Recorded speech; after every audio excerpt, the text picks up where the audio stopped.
नमस्कार मंडळी, मी नीता तुम्हा सर्वांचे माझ्या स्वामी टिप्स मराठी या चॅनलमध्ये खूप खूप मनापासून स्वागत करते। तर स्वामी महाराज तुमच्या मनातील सर्व चांगल्या इच्छा लवकरात लवकर पूर्ण करू हीच स्वामींचरणी प्रार्थना करते आणि आजच्या व्हिडिओला सुरुवात करते। तर स्वामी भक्तांनो, जर असे नवनवीन व्हिडिओ तुम्हाला पाहायचे असतील तर माझ्या चॅनलला सबस्क्राईब करायला विसरू नका। आपल्या स्वामी टिप्स मराठी या चॅनलमध्ये रोज असे तुमच्या फायद्याचे नवीन व्हिडिओ घेऊन येत राहीन, त्यासाठी आपल्या चॅनलला सबस्क्राईब करा। तर आज आपण आपल्या घरामध्येच असणाऱ्या मोरपंखाचे अनेक फायदे जाणून घेणार आहोत, ते तुम्ही आजपर्यंत कुठेही ऐकले नसतील।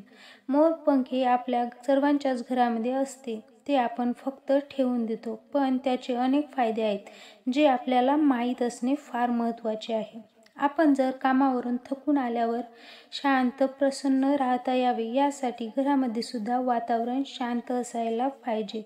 घरात नेहमी शांतता राहावी, भांडण होऊ नये असे जर तुम्हाला सुद्धा वाटत असेल तर हा मोरपंखाचा उपाय जरूर करून पहा। जर कोणाच्या घरात मोरपंख नसेल त्यांनी सुद्धा मोरपंख घरात आणून ठेवावे, कारण मोरपंख आपल्या घरात सकारात्मक ठेवते आणि मोरपंख घरासाठी खूप शुभ मानले गेले आहे।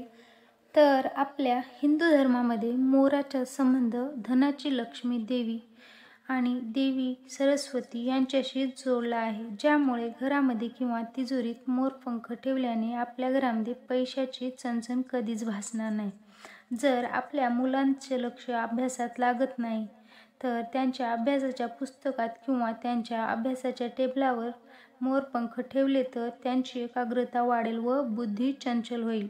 अजून जर नवरा बायकोचे भांडण होत असेल तर त्यांच्या बेडरूममध्ये 2 मोरपंख आग्नेय दिशेला ठेवल्याने त्यांच्यामध्ये प्रेम वाढते आणि नात्यातील दुरावा कमी होऊ लागतो।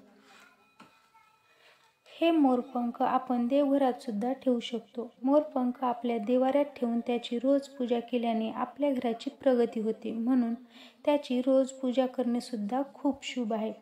जर मोरपंख घरात नसेल तर तुम्ही पिसारा फुलवणाऱ्या मोराचे चित्र सुद्धा घरामध्ये लावू शकता।